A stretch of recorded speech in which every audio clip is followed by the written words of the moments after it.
Prométhéan est membre fondateur du comité d'organisation d'EduSpot France.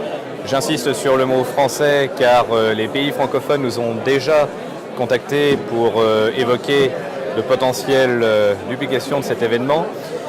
EduSpot est parti d'un souhait des industriels de pouvoir répondre à un besoin qui n'était pas forcément honoré en France, s'inspirant sérieusement du modèle anglais au niveau du BET et d'autres modèles européens que sont le Didacta et le WorldDidac.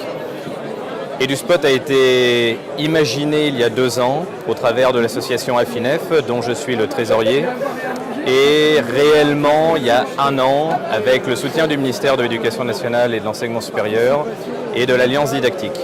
Aujourd'hui, EduSpot, c'est à peu près 120 entreprises présentes.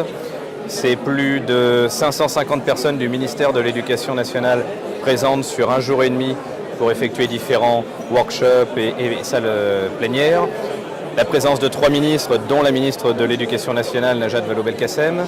Prométhéan est présent sur EduSpot parce qu'on a de fortes attentes sur un EduSpot numéro 2, numéro 3 et numéro 4. On va travailler au sein de l'Afinef sur aussi un Tour de France. Et Prométhéan, au travers du stand que vous allez visiter juste après, amène des nouveautés et la présence de nos directions anglaises et américaines montre qu'il y a un intérêt au-delà de la France sur cet événement EduSpot. C'est un grand moment pour Prométhéan, c'est le lancement d'abord d'EduSpot aujourd'hui et en même temps en parallèle on lance 2 offres produits. Le tableau blanc interactif, le nouvel AB10 Touch qui va avoir une surface interactive et une surface effaçable à sec. Très facile en termes d'usage.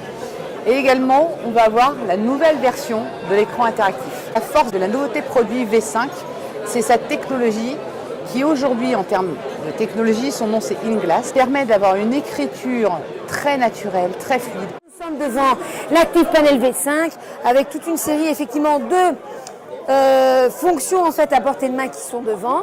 Et le grand intérêt de cette solution, c'est sa surface en fait complètement tactile et interactif, avec une dizaine de points de contact. Je te demande, hop, il y a plein de points de contact. Maintenant, ce qui est très intéressant, c'est surtout son stylet, l'ActivePen qui ressemble en fait à un bic, tellement il est fin, tellement il est beau. Donc on a une écriture extrêmement fluide. Est intégré par rapport à cette dalle une reconnaissance d'objets, une reconnaissance aussi de texte ou d'équations mathématiques. Ça, c'est aussi une de très grandes forces de cette nouveauté d'écran. Ça va permettre également, en fonction de ce que l'on fait sur l'écran, il va y avoir un capteur qui va permettre aussi de réguler la lumière, tout aussi naturel et automatique, pour pouvoir améliorer là encore le confort et l'usage en termes d'utilisation. Sous environnement Android, je vais pouvoir retrouver toutes mes applications préférées. Je vais pouvoir retrouver Classflow, mon Classflow Market, sur lequel je vais avoir une multitude de ressources éducatives.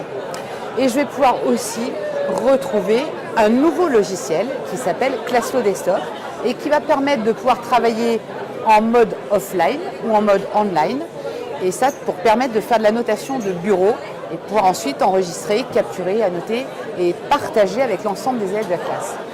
Voilà, par exemple sur un contenu, là en fait dans cet espace Classflow, j'ai en fait ma slide que je vais demander de travailler avec mes élèves. Attention, j'ai 2 espaces, un navigateur où c'est le navigateur en fait enseignant avec mes différentes diapos. Et j'ai la même chose en fait pour les élèves. Ça veut dire que c'est celle-ci que je peux envoyer tout simplement sur les tablettes des élèves. Pour les élèves, ils se connectent tout simplement grâce au code qui est ici. Moi, ce qui m'intéresse, c'est de récupérer les résultats comme d'habitude. Donc j'arrive dans ma classe. Je suis héritière un peu de ma classe. J'ai une classe mobile. Ah oui, mais j'ai plein de matériel. Un petit peu de PC, un petit peu de Mac, un petit peu de tablette, un petit peu, etc. J'ai du Wi-Fi. Je récupère tout sans problème. Donc je peux garder tout effectivement les flipcharts que j'avais avant, qui avaient en fait des questionnaires. Comme d'habitude, je peux voir qui a répondu, en combien de temps, qui s'est trompé ou pas. Je suis en classe. Première question. Deuxième question. Troisième question. Avec moi, il bosse. Hein. Alors là, il bosse. Ça bosse dur, ça bosse dur, ça bosse dur. Là, il consulte. Je veux qu'il modifie. Eh bien, je vais faire la même chose que les autres fois.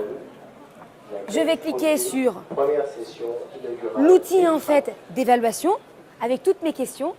Je peux leur demander du oui, du non, etc. Mais surtout questions créatives. Et la question créative va me permettre de modifier le contenu.